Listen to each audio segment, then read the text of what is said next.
विजयकांत कुदळे वस्ती हे ऊसाचा प्लॉट आहे.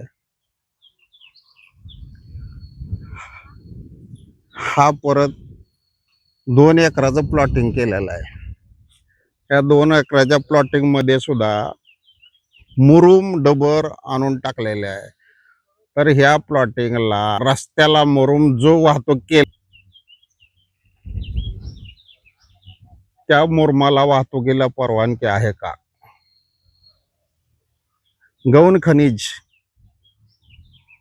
चोरी यांच्यावर कायदेशीर कारवाई कधी करणार? ही संग्रामनगर बागेवाडी हद्दीतली टाकी आहे, पाण्याची टाकी आहे.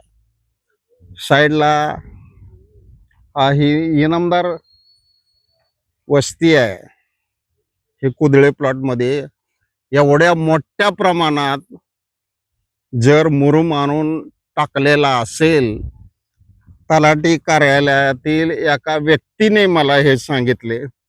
आणि हा जो मुरुम आणलेला आहे, प्रमाण बघा किती आहे, कसा आहे. हा मुरुम आणलाय, हा कोंडबाईवरून आणलाय. ह्यांना आणायला परवानगी आहे का? एवढ्या मोठ्या प्रमाणात जे मुरुम आणलाय, गौण खनिज आणलंय, या गौण खनिजावर आनंदनगर विभाग, तलाठी कार्यालय, सर्कल भोसले आणि तहसीलदार शेजूल यांच्यावर कारवाई करणार आहेत का? पलीकड पंचे वस्ती आहे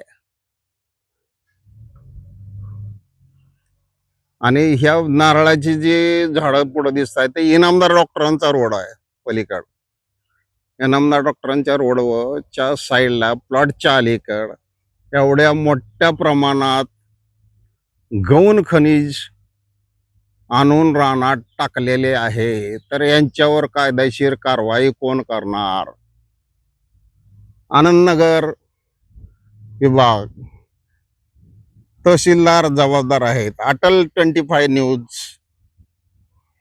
सोलापूर अकलूज.